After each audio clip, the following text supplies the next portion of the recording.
Hello guys, ito mayroon akong binaklas dito na battery charger. Ito yung brand niya, Oryx. Napaka-intelligent talaga. Malupit ang pagkagawa. Haltang halata talaga na mumurahin battery charger ito. Ayan. Yan, binaklas ko na, hindi ko na videohan kaagad. Ang problema nito, wala siyang power. Hindi siya nag-charge. Matindi. Hindi siya naglagay ng protection na fuse sa input sa primary voltage niya. So,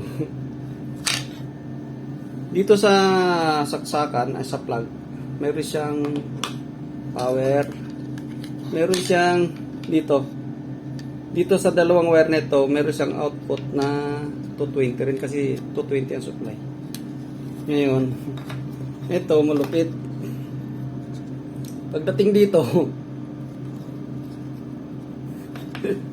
nawawala yung supply ng isang linya. Ito malabo. Itong ano nito, linya nito, tsaka ito may 220. Problema, wala siyang tumalon dito na dapat may fuse siya. Alam niyo kung anong ginawa ng manufacturer nito? Hindi ko lang alam kung makikita niyo. Napakaliit. Ayan. Labo. Parang fuse siya. Napakaliit na copper clad. Ayan, ayan. Papansin niyo itong itim-itim nito. Yan. Yan. Yung itim na yan, naka-cross na yan. Yan napansin ko. Kaya wala siya supply. Naputol yung linya niya, yung copper clad. Natatawa ako nung makita ko na wala siyang supply. So sabi ko, ay siya. Kaya pala. Napaka-intelligent talaga nitong mga engineer talaga gumawa. Kung hindi mo talaga papansin nito, hindi mo baklasin, kung hindi mo titignan, tatapon mo na yan, palit ka na ng panibagong charger. Eh alam mo naman ako, kasi hindi mo naman po pwede tayo, ako lang. Ayun. So napansin ko, wala pala supply dyan. So ang gagawin ko, i-jumper ko na lang siya ng malit lang na strand.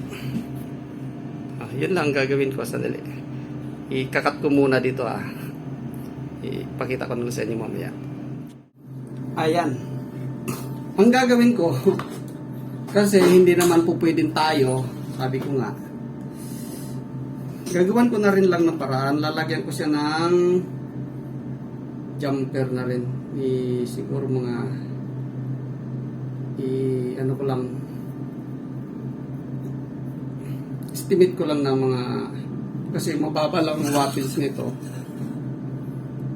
Wala siya nakalagay kung 10 amperes yung output niya So ang primary nito maliit lang kasi napakaliit lang din yung yung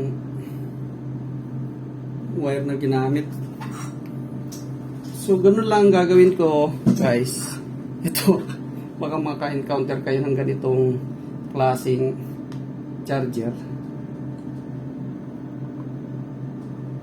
Ang gagawin ko, lalagyan ko rin ng jumper. Siguro hindi naman sasabog ito kasi maliit lang naman ito Kung sumabog man, putulan din yung jumper. Maliit lang na strand ito. Parang fuse na rin siya. Kasi wala siyang protection Maloko talaga itong mga inchik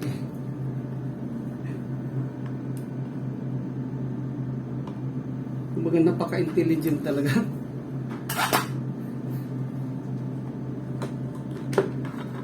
Malupit talaga itong mga inchik ko. Okay. So yun na. Nalagyan ko na ng jumper. So ngayon, meron ito. May continuity na siya. Hindi niyo makikita yung ano ng tester eh. Kasi naka-jumper na siya. So, ayun. Meron na. Ngayon, ang gagawin ko, isasalpak ko na rin ito kagad. Hindi ko na paanuhin pa. Kasi alam ko yun lang talaga problema eh. Isasalpak ko na kagad. Ayun. Tapos, kakabit ko na lahat.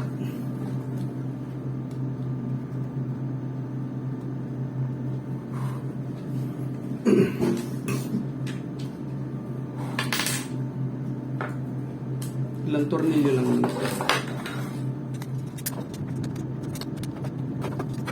Sabit ko na rin niya. Pan niya. Yung cooling pan.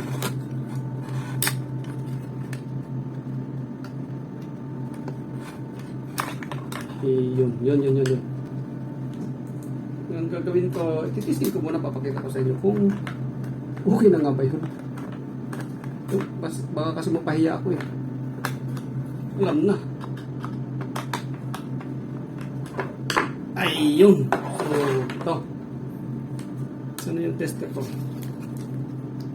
Ilalagay ko sa DC. Kasi DC output siya. Wala naman siyang, wala namang battery sense. So, okay lang. Ayun. Ngayon, isasaksak ko. Boom! Sana hindi sumabog. Sasaksak ko ha. Tignan nyo kung sumasabog o hindi. Boom! Yun! O, kita nyo? Umilaw na yung niya, yung indicator. Pero hindi pala ito nakasalpak. Sandali. Tanggalin ko muna. Pambihira naman yan. Dapat pala na yung indicator. Kumano pala. Ito. Hindi pala sumuot doon sa butas.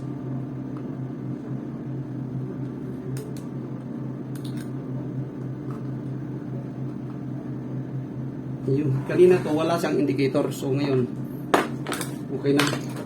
Meron na siyang indicator. Saksak ulit ha. Kalanganin naman ito. Haba. Ito. Iksik kasi naman ang power niya eh. Ayun no. O, diba? Meron na siyang indicator na green. Yun, nag-ano siya, nag-click na siya yung ano niya. May parang ano siya.